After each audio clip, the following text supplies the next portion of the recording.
কুল্লুহুম ফিন্নার ইল্লা মিল্লাতান ওয়াহিদা ক্বালু মান হিয়া ইয়া রাসূলুল্লাহ ক্বালা মান আলাইহি ওয়া আসহাবিকুম সুবহানাল্লাহ। মনোযোগ, আমি যে হাদিস বলতেছি আপনারা তো বুঝদেন না। আশেপাশে মাদ্রাসা থাকলে কিন্তু খুব ভালো হইতো। হ্যাঁ আছে, আলহামদুলিল্লাহ, খুশি হইলাম ভাইয়া, খুশি হইলাম। কেন? কারণ আমি যে কি বলি আরেক আলেম থাকলে যাচাই করতে পারবে আমার কথাটা কি সত্য না মিথ্যা। ঠিক নিও, আপনারা পারবেন। যদি একটা মাদ্রাসা থেকে মাদ্রাসার উস্তাদ আছে, ওনারা যাচাই করতে পারবে। ঠিক নেই? আজকে খুশি হইলাম, আল্লাহ রহমতে এই শুরু আমার গৌসুবাকের দয়ায়।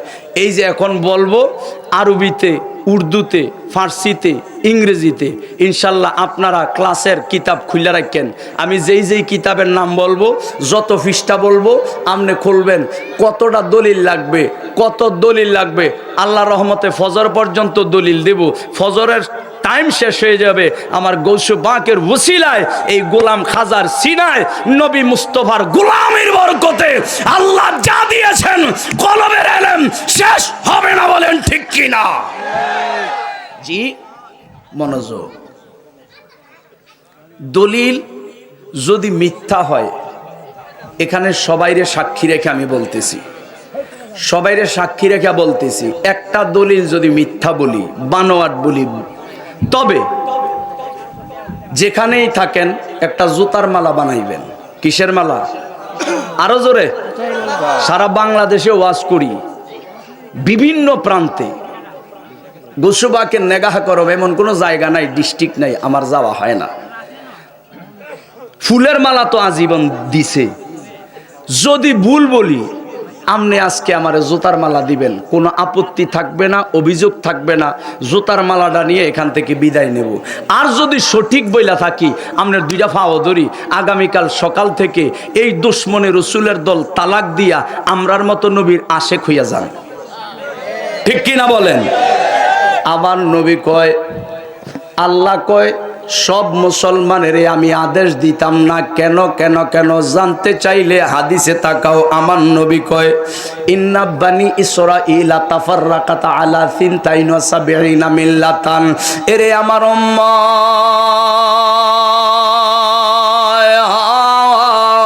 বনি ইসরাইল 72 দল ছিল। আর আমার উম্মত যারা নামাজি, রোজাদার, হাজি সাহেব, দাড়িওয়ালা, টুপিওয়ালা, ভাগরিওয়ালা, মুফতি সাহেব, মুহাদ্দিস সাহেব, মুফাসসির সাহেব, হাফেজ সাহেব,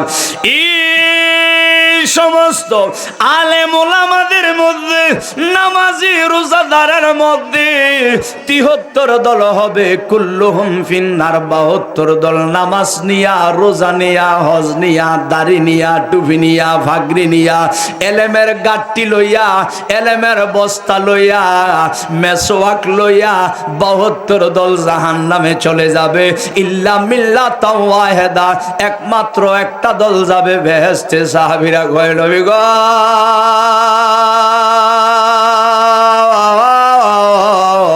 আপনার কদমে পাকে জানতে চাই সেই বেহেশতি দল কোনটা? নবী কয়, মানা আলাইহি ওয়া আসহাবি, আমার আর আমার সাহাবীদের আকীদা আর আমলের উপর যারা প্রতিষ্ঠিত তারা জান্নাতি দল। মেশকাত শরীফের অ্যানালাইসিসের কিতাব, মেশকাত শরীফের সরার কিতাব, মেশকাত শরীফের ব্যাখ্যার কিতাব, নাম হইল মেরকাতুল মাফাতি। রাইটার হলো মোল্লা আলী কারি রহমাতুল্লাহি আলাই। তিনি বলেন, নবীজি যেই জান্নাতি দলের কথা বলছে ওই দলটা হলো আহলে সুন্নাত ওয়াল জামাত। কোন সুবহানাল্লাহ। আল্লাহ কয়, বান্দারে আমি আল্লাহ যেই কাজটা করি সমস্ত মুসলমানদেরকে সেই কাজ করার নির্দেশ দিব না। আল্লাহ কারে নির্দেশ দিবা? আল্লাহ কয়, আমার বন্ধু, আমার প্রেমাস্পদ, আমার হাবিব যেই দলটা জান্নাতি বলছে ওই আল দরুদ পারা, দরুদ পারা রে সালাম জানাও সোনার মদিনায়। দরুদ পারা, দরুদ পারা রে সালাম জানাও। একবার দরুদ পড়িলে 10টি রহমত মিলে, একবার দরুদ পড়িলে 10টি রহমত মিলে, দরুদেতে আল্লাহ খুশি হয়। দরুদ পারা, দরুদ পারা রে সালাম জানাও। ওই নবী কামলিওয়ালার ওপর দুরুদ আদায় করে কে? কিয়ামত পর্যন্ত যারা দুরূদ শরীফ আদায় করবে তারাই জান্নাতি দল, আর যারা বিরোধিতা করবে তারাই জাহান্নামী দল। কোন ঠিক কিনা বন্ধুরে? আমার নবী কেমন নবী, রহমাতুল লিল আলামিন কেমন দয়াল। আমার নবী কামলিওয়ালাকে আমার আল্লাহ ডাক দিয়া কয়, ও বন্ধু, ও বন্ধু, আপনারে যদিও জমিনে পাঠাইলাম মানুষের বেশে, আসলে তো এটা আপনারা হাকিকতের পরিচয় না। দুনিয়ায় যে পাঠাইলাম এটা হইল আমনের নবীজির 5 নাম্বার সূরত। কয় নাম্বার সূরত? তার মানে এর আগে নবীর আরো কয়টা সূরত ছিল? বলবো আস্তে আস্তে একটা একটা করে বাজান। বিস্তারিত তাফসীর করলে কমপক্ষে 1 মাস লাগবে, যাব না, সংক্ষেপ বলবো। হেরে বন্ধু মনোযোগ দেন। আমার আল্লাহ কয়, বন্ধু জমিনে যে আমনে কদম মোবারক লাগাইলেন, যেই কবার পরে এই কবারটা তো 5 নাম্বার কবার। এই 5 নাম্বার কবার সম্পর্কে আমি আল্লাহ কোরআন শরীফ সূরা আম্বিয়ার 107 নাম্বার আয়াতে ঘোষণা দিলাম গো বন্ধু।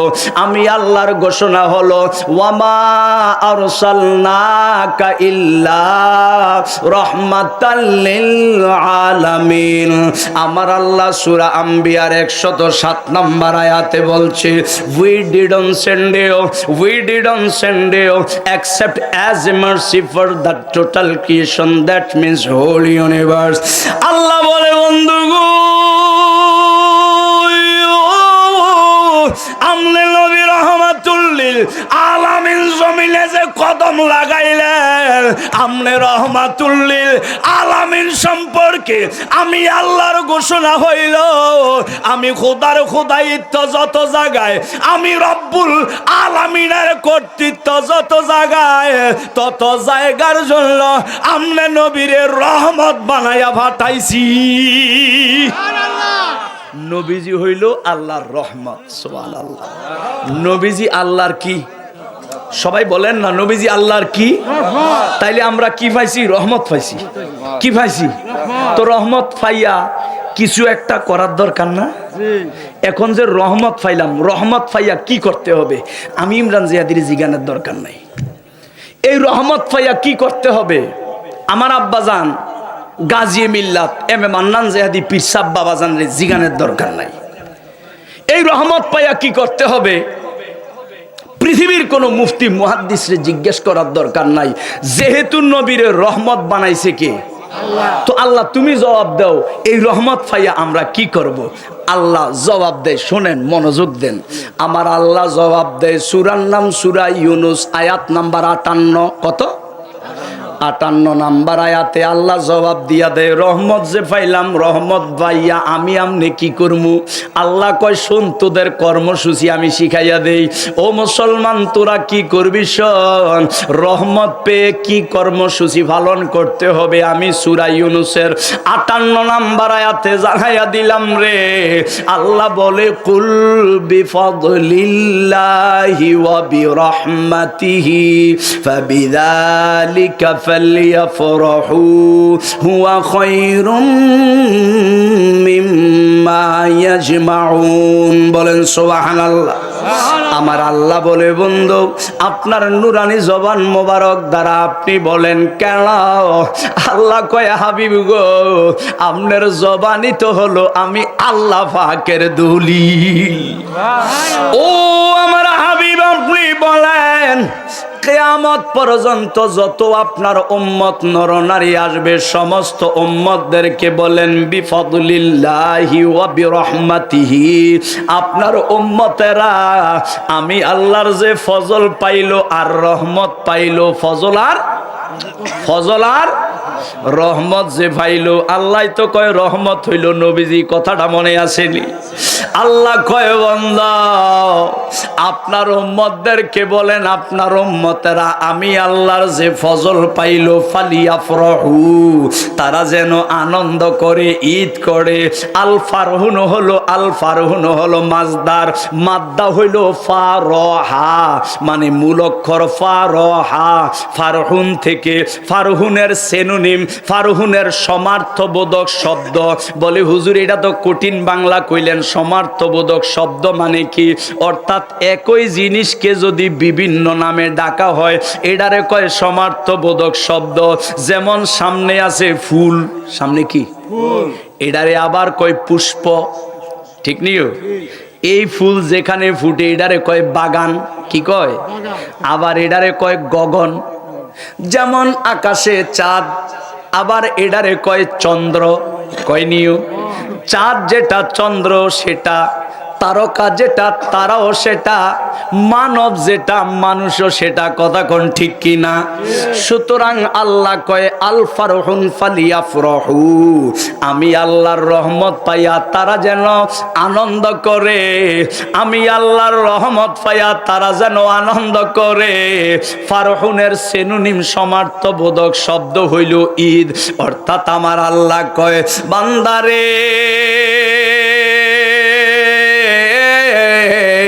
আমার রহমত যে পাইলা, আমার রহমত পাওয়ার কারণে তোমরা সবাই ঈদ পালন করো।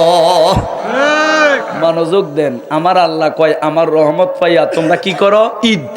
বলেন না কি করো? ঈদ। এখন রহমত পাইছি, নবীজি তো রহমত, ঠিক নি? তো এখন রহমত কেমনে পাইছি? কোরআনও পাইছি, নবীও পাইছি, ঠিক নি? দুইটা কি এক রকমে? কোরআন আসমান থেকে আসছে, আর নবীজি কি আসমান থেকে না মায়ের গর্ভ থেকে? মায়ের আসমান থেকে যেটা আসে এটারে বলে নাজিল। আসমান কি হয়েছে? আসমান থেকে কোরআন কি হয়েছে? নাজিল হয়েছে। আসমান থেকে কোরআন নাজিল হয়েছে। নবীজি কি নাজিল হয়েছে? নবীজি মায়ের গর্ভ থেকে আসছে। সুতরাং মায়ের গর্ভ থেকে যা আসে তাকে বলে মিলাদ। মায়ের গর্ভ থেকে আসলে কি বলে? মিলাদ। তার মানে আল্লাহ কয় আমার নবী তো রহমত, রহমত পাওয়ার কারণে তোমরা ঈদ পালন করো। নবী গো আমনে তো রহমত, আমনে তো নাজিল হন নাই, মায়ের গর্ভ থেকে আসছেন। অর্থাৎ মিলাদ হইছে কার মিলাদ? নবীর মিলাদ। মিলাদুন নবী হইছে আল্লাহ নিজে কোরআনে কয় তোরা যে মিলাদুন নবী ভাইলি, মিলাদুন নবীতে তোরা সবাই ঈদ পালন কর। অর্থাৎ আল্লাহর সরাসরি কোরআনের নির্দেশ, বান্দারা তোরা সবাই ঈদে মিলাদুন নবী কর। আমার নূর নবীজি এলো দেখো মক্কা নগরে, আমার নূর নবীজি এলো দেখো মক্কা নগরে। মা আমেনার কোলে বাবা আব্দুল্লাহর ঘরে, বলুন মা আমেনার কোলে বাবা। আমার নূর নবীজি এলো দেখো মক্কা নগরে, আমার নূর নবীজি এলো দেখো মক্কা নগরে। মা আমেনার কোলে বাবা আব্দুল্লাহর ঘরে, বলুন মা আমেনার কোলে বাবা। মা আমেনা ডেকে বলে দুনিয়াবাসী, আমার কোলে দোলে দেখো পূর্ণিমা শশী। মা আমেনা ডেকে বলে দুনিয়াবাসী, আমার কোলে দোলে দেখো পূর্ণিমা শশী। আহা সারা জাহান আলো হইল সেই নবীর নূরে, বলুন সারা জাহান আলো হইল সেই নবীর রে। মা আমেনার কোলে বাবা আব্দুল্লাহর ঘরে, বলুন মা আমেনার কোলে বাবা। যে নবীজির আগমনে কাবা ঝুঁকেছে, সেই নবীজির মিলাদ পড়লে দোষের কি আছে, ঠিক কিনা? আমার নবী তো এমন এক নবী, 570 খ্রিস্টাব্দে 12 রবিউল আউয়াল সুবে সাদেকের সময় হযরত আব্দুল্লাহ রাদিয়াল্লাহু তাআলা আনহুর ঘর মোবারকে নবীজি কদম ডাল লাগাইতে দেরি, কাবাগর নবীজির দিকে ঝুঁকে সিজদা দিতে দেরি হয় নাই। সুবহানাল্লাহ। যেই নবীজির আগমনে কাবা ঝুঁকেছে, সেই নবীজির কিয়ামে করলে দোষের কি আছে? সেই নবীকে সালাম জানাও তাজিমের সাথে, তোমরা সেই নবীকে সালাম জানাও তাজিমের সাথে। মা আমেনার কোলে বাবা আব্দুল্লাহর ঘরে, বলুন মা আমেনার কোলে বাবা আবু লাহাব মিলাদুন নবী পালন করেছে, যার কারণে তার কপালে শান্তি মিলেছে। সুবহানাল্লাহ। কি এই গজল তো জীবনে হুজুর শুনি নাই কইতে, কারণ এটা তো কোরআনের বিরোধী কথা, হাদিসের বিরোধী কথা। কেন? আবু লাহাব, আপনি কি বললেন গজলে? আবু লাহাব মিলাদুন নবী পালন করেছে, যার কারণে তার কপালে শান্তি মিলছে। হুজুর, আবু লাহাবের কপালে কেমনে শান্তি মিলবে? আবু লাহাব তো কাফের। আবু লাহাব কি? কাফের, মূর্তি পূজারী। আবু লাহাব কিন্তু মুসলমান না। তো একজন কাফের, একজন মূর্তি পূজারীর কবরে কি শান্তি না অশান্তি? কবরে কি শান্তি আছে? যারা আল্লাহ মানে নাই, যে ব্যক্তি মুশরিক মূর্তি পূজারী, তার কবরে কি শান্তি আছে? কিয়ামত পর্যন্ত কোনো শান্তির ব্যবস্থা আছে? বলে হুজুর আপনি কি গজল গাইলেন? আবু লাহাব তো আল্লাহ মানে নাই, আল্লাহ আবু লাহাব ইসলাম মানে নাই। হুজুর কি গজল গাইলেন গো? আবু লাহাব মিলাদুন নবী পালন করছে, যার কারণে তার কপালে শান্তি মিলছে। আবু লাহাব যেহেতু মুশরিক, তার কবরে তো একটা সেকেন্ডের জন্য শান্তি মিলার কথা না। হুজুর কি গজল গাইলেন? এবার আসেন মাদ্রাসার ভাইয়েরা, এখানের ভাইয়েরা, ডান বাম সামনে পিছনে আমার আদরের মহব্বতের ভাইয়েরা, একটু মনোযোগ দেন। বাজানো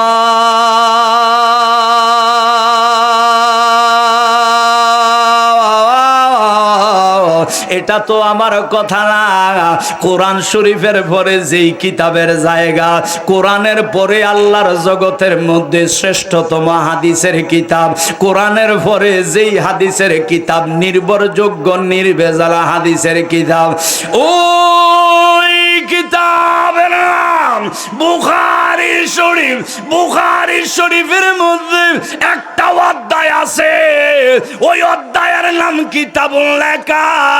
কিতাবুল নেকার মধ্যে আমার গজলের দলিলটা দেওয়া আছে। হাই মনোযোগ, সুন্নিরা যদি গজল গায়, গজলও কোরআনের আয়াত। কোন সুবহানাল্লাহ। সুন্নিরা যদি গজল গায়, এই গজল আল্লাহর হাদিস, আল্লাহর নবীর হাদিসের নির্যাস, ঠিক কি না? জি। আবু লাহাব কাফের, তার কবরে কেমনে শান্তি মিলবে? আপনি কি বললেন হুজুর? এটা আমি বলি নাই, বুখারী শরীফ। কোন সুবহানাল্লাহ। কিতাবুন নেকা, কষ্ট হচ্ছে আপনাদের? বুখারী শরীফ কিতাবুন নেকার মধ্যে হাদিসের একটা অংশ বলি আমি, এরপরে মজার একটা ঘটনার দিকে যাব। ফালাম্মা মাতা আবু লাহাব উরিয়াহু বাদু আহলিহি বিশাররি ইবাতিন ক্বালা লাহু মাযা লাকিতা ক্বালা আবু লাহাব লাম আলকা বাদাকুম গায়রা আন্নী সুকিতু ফি হাযিহি বিআতাকাতি সুয়াইবা। কোন সুবহানাল্লাহ। দয়াল নবীজির চাচা আবু লাহাব যখন মারা গেল, মারা যাওয়ার 1 বছর পর দয়াল নবীর আরেকজন চাচা, ওনার নাম হযরত আব্বাস রাদিয়াল্লাহু তাআলা আনহু, 1 বছর পরে স্বপ্ন দেখে বুখারী শরীফের হাদিসটার ব্যাখ্যা করতেছেন ইবনে হাজার আসকালানী রাহমাতুল্লাহি আলাইহি। কিতাবের নাম হইল ফুতুল বারী, সরার কিতাব, সরার কিতাব। বলতেছে শোনো শোনো শোনো, আবু লাহাব যখন মারা গেল, মারা যাওয়ার কয়দিন পর? কত? 1 বছর। খেয়াল করেন, মনোযোগ আসেনি আপনাদের? মারা যাওয়ার 1 বছর পর, বলেন কয়দিন পর? 1 বছর পর স্বপ্নে দেখলাম হযরত আব্বাস রাদিয়াল্লাহু তাআলা আনহু ওনার ভাই আবু লাহাব রে স্বপ্নে দেখা জিজ্ঞেস করে, ভাইয়া গো মাযা লাকিতা, তুমি তো নবী মানলা না, তুমি তো নবী মানলা না, তুমি তো ইসলাম মানলা না, নামাজ জীবনে পড়লা না, হজ করলা না, যাকাত দিলা না। এরে আমার ভাই আবু লাহাব, জানতে চাই আমার আল্লাহ তোমার সাথে কেমন ব্যবহার করলো? 2 চোখের পানি ছাইরা আবু লাহাব কয়, ভাইয়া রে, আমি যখন কবরে আসলাম